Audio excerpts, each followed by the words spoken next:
Welcome to Ron's RC Garage in Peoria, Arizona. It's Thursday, August 4th. No, we're not going bashing. This is just a little project I just finished up for Quicks RC. The owner, Clay, and myself are really good friends. He's helped me with a lot of things. So, some people bring these old T-Macs, are still real popular around here. They take them out in the desert and bash them and just do whatever. And some of these people bring them into his shop for repair, and you can't even see what it is. They're so dirty and greasy. And what isn't broken is bent. And they want them fixed. He gives them an estimate, and by the time the part's in labor, it doesn't work out for him. So he'll go ahead and take some of these older ones in on trade, put them in something new, then he will send me home with one of these. And I take them all the way apart, bare chassis, spend like what seems forever cleaning them, give him a full inspection of everything, take the diffs apart, give him a list of parts, and he fills up a bag and sends me home with a bag, and then I put them back together. He wants these things mechanically perfect. All new rubber on the axles, pillow balls, all the shocks are all serviced, fresh oil. He wants all the right hardware back on the truck. Every screw he wants as they came out of the box. He doesn't want customers to have trouble with these things, because when I'm done with it, he will sell this used, considerably cheaper than a new one. And again, he wants nobody to have any trouble with them. They're just not going to look as good as a new one, but they're going to function every bit as good.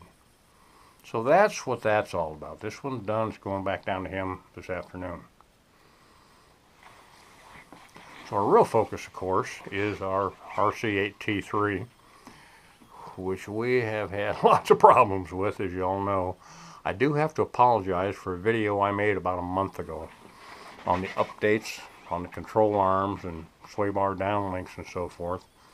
I mentioned in the video on the front lower arms to remove 4 millimeters of material off the front of the arm. I corrected it later on in the comment section. I obviously had a senior moment. I meant to say remove 1 millimeter off the front of the front lower arms and put an additional 1 millimeter shim in behind it upon reassembly. So I apologize for that. My mistake. When you get old, things like that happen. We got over on the fuel tank issue by putting on a Mugen 2816 tank, as you all know. The next problem, chronic problem, I had two more with this truck. One is the associated upper arms. Even without taking a hit, they're breaking. So upon doing some research and this, that, and the next thing, we just got done putting a set of Mugen upper arms on it. I really don't like putting other manufacturers' parts on the truck, but you got to do what you got to do to get the thing durable. These are off a MBX6T. The Mugen part number is a E0180. They are about spot on specification wise to the associated.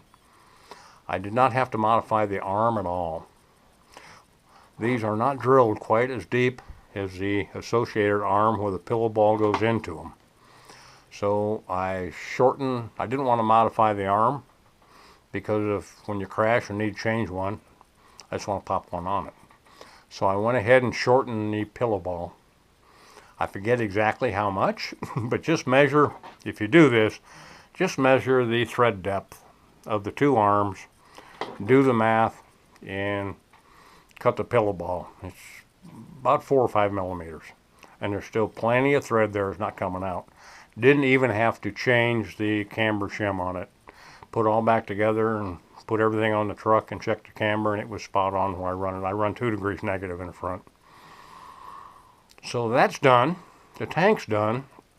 Next issue, which I think most of you are aware of, are the rear camber links. The associated links, the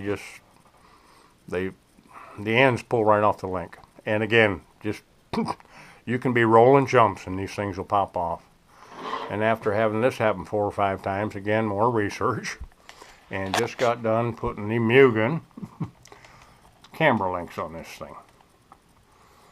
I don't have a complete part number for these links. These particular links are off an MBX7TR. I think they're used on other models, but that's what's on this one, and there's no modification of any kind. I stand corrected. They're a little narrower right here where they go on to the rear hub.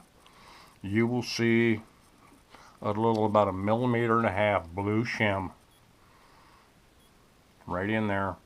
So I didn't want to collapse the hub at all, so everything slides together and there's no stress on anything, and just your normal torque on that.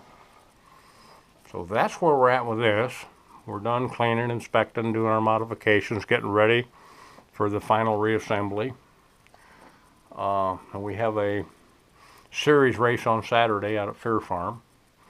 So we're going to take this out and see if I remember how to drive it. I never have been real good at that, but you know, see if it'll stay together for a 7-minute qualifier at least. And we'll go from there. I'm cautiously optimistic we're over on this thing. If I can just keep from crashing it now, we should have a real fun, successful day. Again, sorry for the mistake, the senior moment on the video a month or so ago. With that, I'm going to say everybody just have a great weekend. Hope you're going to have as much fun as we're going to have. Stay safe, and thank you very much for watching. We'll talk to you later. Bye-bye.